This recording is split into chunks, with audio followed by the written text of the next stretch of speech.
I'm Nathan Hoy, and I'm a junior. I'm here with Nathan Hoy, and he's been skydiving since he was 10. So Nathan, how did you start? Well, my dad's been in the sport like his whole life, so growing up I was always on the drop zone, watching him and being around that atmosphere. So they call me a drop zone baby because I just grew up there. I don't know, so I always wanted to jump because that's just what I was accustomed to.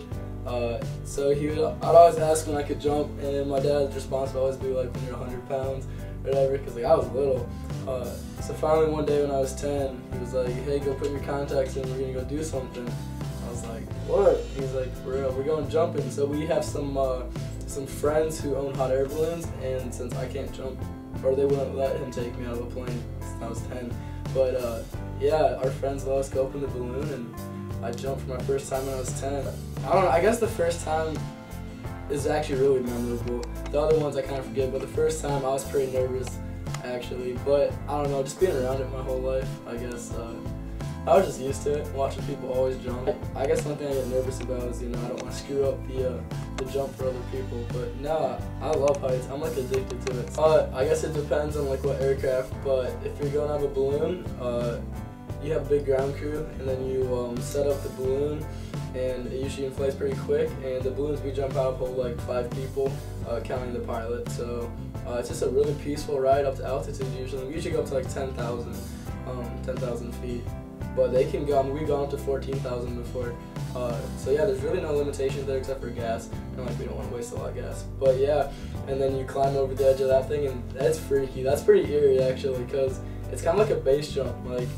Like in a plane, you're going super fast across the sky, and when you open the door, you have all that air pressure and wind pressure, and so it's like you're jumping right into it. But out of a balloon, I mean, you're just dropping from like almost a still object. So I mean, it's that whole stomach thing, and it's still eerie, but it's the most fun definitely out of any aircraft. But yeah, a plane, you can usually pack like 15 people in there, and it's a quick ride to altitude, like 10 minutes really, if you get in a really high powered turbine.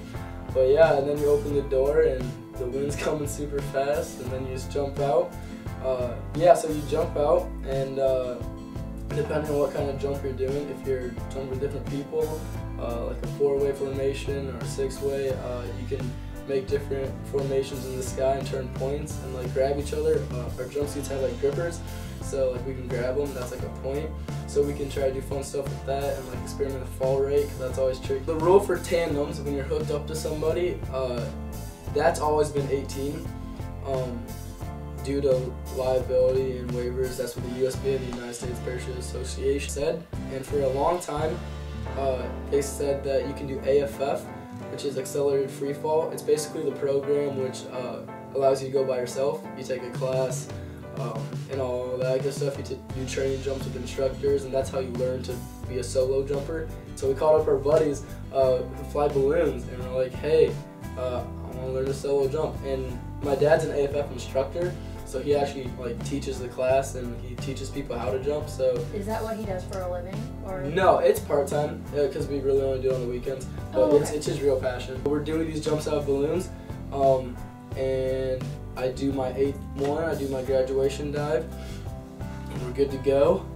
So now we just need a place to jump, because like balloons are great, but you can only make like one jump like a night when you're doing it, because it takes a long time. Like you gotta come back down for gas and all that. Average, how many?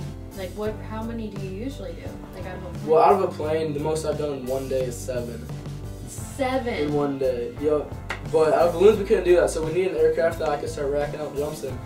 So we got a hold of some people in Winterset, explain everything, all the USPA rules about being 16. So the reason that we were in a hurry to get this training done quickly is because on January 1st, or last January 1st, they were changing the rule from where you could be 16 to do AFF to where you have to be 18, and they were changing that, and I was like, I can't wait 2 years, and got my membership card, and before January 1st, so I was a licensed skydiver at that point. I would say, yeah, my dad and I do a whole bunch of crazy adventures together. That's awesome. You wouldn't really look at him and think he's a big adventurous guy, but yeah, we do a ton of adventures together, and it brings us, I think, the closest. That's how we bond together. But yeah, we ride Ragbri every year. We climbed Devil's Tower together. We climbed a 14er in Colorado. We've gone dog sledding. We've gone winter camping. We ice climb in the winter. We rock climb. We skydive. I mean, yeah. I only have about 80 jumps. 80 jumps. Yep, my dad has about 5,000. 80 jumps. 5,000 yeah. jumps. Okay. So in my 80, amateur sketchiest. So my first solo dive was out of a balloon. And that was a little nerve-wracking. Like doing tandems, I'd start to get used to it, and like there was really no more nerves. But going up in that balloon with my own rig on, and it was kind of like, wow, like I'm not gonna have anybody. I'm on my own. Yeah. So that was like nervous. So we jumped and I deployed. And my first jump, I had crazy line twists. So obviously there can be malfunctions in skydiving. So we have a reserve. So if there's a bad canopy, you can cut it away, which disconnects you from the canopy, and you can pull your reserve. Okay, so you always have a backup. Okay. Oh, yep. okay. So one of the thing I had a line twist, and that's definitely a malfunction that sometimes you have to cut away from. I was lucky enough that I could kick out of them and spin my way out of them. But for my first solo jump, looking up and spinning like crazy, that was kind of like... You were spinning? Yeah, I had some gnarly line twists, so I just had to kick out of them. And no. Surprisingly, I wasn't like crazy animated about it. I kind of just like knew the training and kicked out of them. Really? Yeah. Nathan Hoy and Maia Lindemann. See you later.